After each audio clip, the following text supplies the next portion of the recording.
There are not many women filmmakers, and fewer still in Muslim countries like Malaysia. Since she started making films in 2003, Yasmin Ahmad has attracted controversy for her frank discussions of sex, race, and religion. These themes are often explored in tales of interracial romances, such as Sepet, or Chinese Eyes, Gubra, or Anxiety, and her new film, Muallaf, or The Convert. Despite being accused of stirring controversy, some of her works have been tremendously popular, winning awards at home and abroad. She's also well known in the advertising industry, where she started out. Her socially conscious advertisements have garnered the highest accolade, including the Cannes Gold Lion. Her new film, Muallaf, tells the story of two Malay girls who run away from home after one was abused by the father. Subsequently, the elder sister becomes close friends with a Chinese boy who is disillusioned with religion.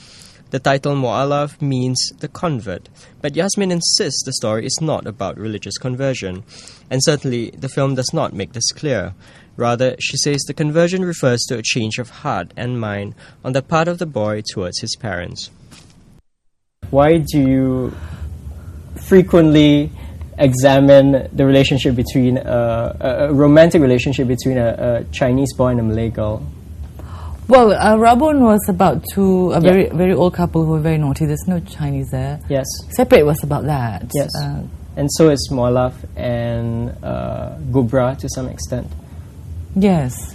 And Moksin is about two Malay kids. Okay. Talent Time is about an Indian boy. But I suppose you write from memory, and I write from memory, and my life is such that I was married to an Indian before, now I'm married to a Chinese, and before that I had Malay boyfriend, Indian boyfriend, Portuguese boyfriend. So because I write from memory, basically, I don't think I mean to talk too much about race. Like Sepet, for instance, I want you to forget their race within the first 15 minutes of knowing them, and that's the whole intention, that they're just people. Okay. But certainly, even in your advertisements, yes, you seem to be going directly towards that that path or that theme. Well, with advertising, I got a bit tired of advertisements that only featured people who had money to buy the product. There was this attitude that, we're talking to Chinese housewives, and therefore we must show Chinese housewives in the kitchen discussing the product and nodding very feverishly. And I used to think, I enjoyed Finding Nemo. Am I fish? Finding Nemo? Yes, you know what I mean? I was very moved by Ratatouille. Am I a rat? And I was very moved by Roots, the book. Have I got African roots? I don't. I think that all works of art are about humanity, and I wanted to blur out the race. So to do that, you have to bring it out, and then you blur it out. So it's basically that. Through the advertisements also, for the longest of time, you could see no Indians on TV, and apparently you hardly see Indians on Singapore TV. But so what I wanted to do was to prove that if I were to make a powerful story about an Indian family for Petronas, that people will see it and be moved by it, and you would even Chinese housewives, and they were. Your new film Muallaf, which is about the relationship between a Chinese boy and a Malay girl. The Chinese boy is a disillusioned Roman Catholic, would you say? No, he comes from Roman Catholic background, and he had parents who were nasty to him at some point. Right, so he became a little disillusioned by his religion, and he falls in love, or he's attracted to this Muslim girl who happens to quote feverishly from the Bible. I think that they were using it as a crutch. As a crutch? It wasn't the Bible, it was the Quran. It was the Quran? Yes, those numbers are from the Quran. Okay. Again, it's a similar topic to what you've covered before. I don't know. I think Muallaf is not about race or religion. I think it's about forgiving your parents. Okay. Yes, but there are many ways of examining the issue of forgiving your parents. Correct. But you specifically put it through the prism of race and religion. It could have simply been a story about forgiving your parents. It could have involved two Malay kids or even it could. grown up. But But I didn't put it through that prism. It is a prism that existed. I nearly married an ex-Catholic who converted to Muslim a long time ago, and we got to know each other. And then I found out at some point that he had this thing in his childhood, which, and I kept thinking, oh my God, how do you survive something like that? What was his thing? This thing that happened to little Brian. Okay. What his father made him go through happened to this man that I nearly married. So the reason why he's Chinese and he's Catholic is because I knew this guy who was Chinese and Catholic, and the reason why the girls are Muslim is because I'm a Muslim. I didn't put it into that prism. It was ready-made. You know, when we were shooting that scene where little Brian got stripped naked and chucked into the streets for everyone to see, the crew boys, who were mostly Malays, suddenly pull up their sunglasses and you could see tears behind the glasses. And I said to them, why are you so upset by this scene? And they said, saya kena kak, which means I had it done to me. And they're Muslims, so that's why I maintain that, you know, despite the title and the costume, that muallaf is about forgiving your parents. Because I think parents, you learn that they're human beings and that they're every bit as capable of making mistakes or losing their temper as much as you are. So I think, you know, have you ever been punished a lot more than you thought you deserved by your parents at some point in your life? I think everyone has gone through that. So I think muallaf is about that. And the religion of it is almost a red herring.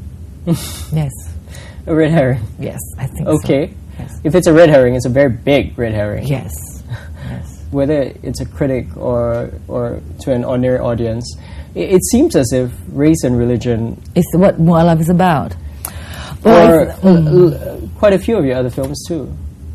Yes, but I think that would be, as I was talking about it with a friend earlier on, the finger is pointing at the moon, but then to say that it's about race and religion would be to look at the finger. Do you know what I mean? Yes, and that happens a lot, but so the finger is pointing at the moon. I love this American painter called Andrew Wyeth.